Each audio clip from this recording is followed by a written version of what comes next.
Welcome back to Fact or Opinion, the lock around the clock for the NFL playoffs. We started last week. We went 3-1, very strong out of the gates, looking to continue that this week. And before we do, let's go to LouDogs.com. Check them out today. You got to get there before the playoffs. They got free rolls. They got advice, blogs from some of the best handicappers in the world, like yours truly. Get there today. Go to LouDogs.com. And also, they got cool shirts and stuff, too.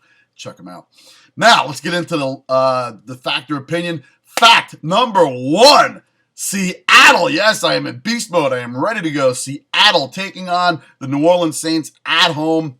This is going to be the big game of the day because guess what? Seattle is going to show you that they are still here. I know they had a week off in between. We saw the Saints make that big dramatic win finally on the road against the Eagles. They should have done a lot better against that porous defense, but they didn't. Now they're going to go to Seattle and take on Cam Chancellor, Richard Sherman, and don't forget, there's a guy back there called Earl Thomas.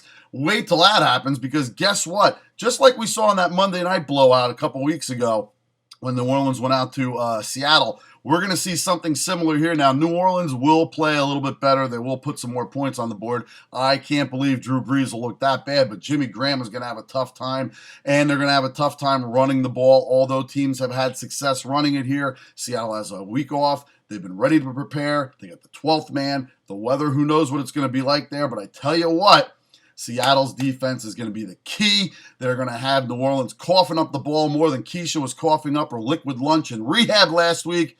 Oh, God. What is her mom, Mrs. Roper? Anyway, let's get into the game. Seattle is going to dominate here. They're going to win comfortably by double digits. Lay the 8 with Seattle on its way to the Super Bowl. Now, on to my next fact. Yes, the total 52 in that New England game against the Colts. This game is going to be a score fest. Now, it is going to be bad weather here. It is going to be a little bit of a problem, but these defenses are just so bad. Their running games, believe it or not, are now almost a staple of both of these teams' offense. Donald Brown has been playing incredible. Richardson, he's not even going to be in the game probably. But look for Andrew Luck to get off on running the ball as well. Now, T.Y. Hilton with the 3 wide receiver set and the single back was very successful against New England before.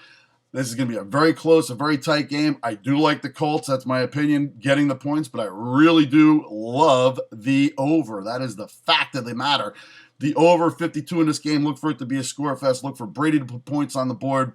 Look for them to go back and forth as neither of these two defenses are going to be able to stop these quick running drives by both of these teams. Take the over 52 in the Indian game against the Colts. I mean, the Colts against the New England Patriots in Foxborough, Gillette Stadium, whatever you want to call it. Now, opinion. San Fran laying 1 in Carolina. I love San Fran in this game. I look for this game to be somewhat close, but I do look for San Fran to bounce back from the horrible game that they had the first match with these guys. This is Cam Newton's first time in the playoffs. Steve Smith is going to be playing. He's a little banged up. Their defense is very good in Carolina, and I really like that about them. However, their running game, which is going to be part of the key of this game, is not as good as Frank Gore and company on the other side of the ball. Michael Crabtree will be the X factor in this game as he wasn't playing the last time he wasn't up to playing at the last meeting between these two. And we've seen what he can do. We knew what he can do. As a matter of fact, the Raiders knew what he can do, I think, back in 2009 when they drafted Darius Hayward-Bay as opposed to Michael Crabtree. Just another faux pas on the Raiders' end, but that's all right. It's going to change this year. Anyway, take San Fran, lay the 1 comfortably. Look for it to be a close game.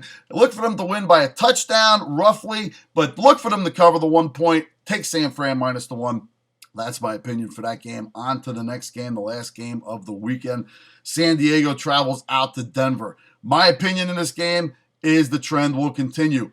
I think Denver is going to win this game, but I don't think they're going to win it by 10.5 points. I don't think they win this by maybe even a touchdown. These games have been very tight between these two teams throughout the year as obviously San Diego 1-1, Denver 1-1. They were both within 8 points. Look for this game to be somewhat close just like that. I do look for Denver to move on in this round for the first time with Manning there.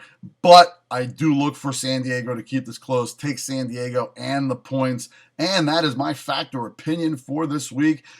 Tune in next week and check me out also at Geno T32 on Twitter. I'll throw you some NBA picks here and there too as well. Until next week, take it to the book, take it to the bank, and as always, you take it easy.